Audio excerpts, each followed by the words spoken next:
Now features of microeconomic. First feature है studies individual unit. Microeconomic is a study of behavior of small individual economic units.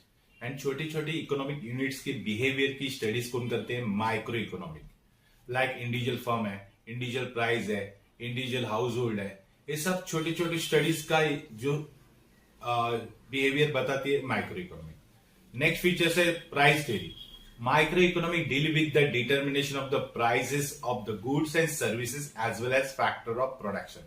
यानी factor of production की price, goods की price या services की price जो determine करती है, वो डिटर्मिनेशन यानी डिसाइड करने के लिए माइक्रो इकोनॉमिक हेल्प करता है. देन थर्ड है पार्शियल इक्विलिब्रियम. इक्विलिब्रियम यानी क्या? Is a balance between two factor, जैसे डिमांड एंड सप्लाई. इसमें जो बैलेंस होता है ना, उसको बोलते हैं equilibrium. So micro economic analysis वो भी डील करते हैं किसके साथ? Partially equilibrium which analyse the equilibrium position of individual economic unit. यानी इंडिविजुअल इकोनॉमिक यूनिट की इक्विलिब्रियम पोजीशन क्या होगी, ये माइक्रो इकोनॉमिक बताता है. दैट इज जैसे देखो इंडिविजुअल कंज्यूमर का इक्विलिब्रियम पोजीशन क्या रहेगा? इनकम एंड डिमांड में, सप्लाई एंड डिमांड में. जैसे इंडिविजुअल फर्म है, इंडिविजुअल इंडस्ट्रीज है, इसके हर की पार्शियल इक्विलिब्रियम कौन बताता है? Micro economic. नेक्स्ट फीचर्स है बेस्ड ऑन सर्टेन एजम्पशन.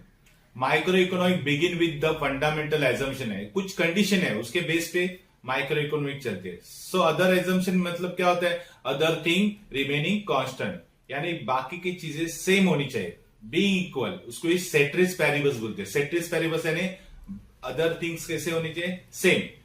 जैसे देखो सच एज परफेक्ट कंपटीशन में देखो प्राइस सेम रहती है, प्रोडक्ट सेम रहता है. लेजर पॉलिसी देखो, उसमें इंटरफेयर नहीं करते गवर्नमेंट. प्योर कैपिटलिज्म भी देखो, उसमें गवर्नमेंट इंटरफेयर नहीं रहते, नहीं बाकी की चीज कैसे रहती है? सेम. फुल एम्प्लॉयमेंट देखो. These assumption make the analysis simple. ये एजम्पशन से एनालिसिस सिंपल होता है. इसलिए मैक्रो इकोनॉमिक हमेशा डील करते समय ये एजम्पशन पकड़ के ही चलती है. नेक्स्ट है स्लाइसिंग मेथड. ये फीचर्स है जिसमें micro economic use the slicing method use करते हैं. स्लाइसिंग यानी यूनिट वाइज. जैसे देखो it split and divide the whole economic into small individual unit. छोटे छोटे इंडिविजुअल यूनिट में कन्वर्ट करती है. Then study each unit separately in detail. बाद में सेपरेटली स्टडीज करो आप इंडिविजुअल यूनिट का. For example study of individual income देखो, out of the national income में से इंडिविजुअल इनकम का स्टडीज करना. ये क्या हो गया? Slicing method. जैसे study of individual demand out of the aggregate demand, यानी एग्रीगेट डिमांड यानी टोटल डिमांड, उसका इंडिविजुअल डिमांड का स्टडीज करो. यानी स्लाइस करके हम लोग पढ़ाई करते हैं, उसको बोलते हैं स्लाइसिंग मेथड.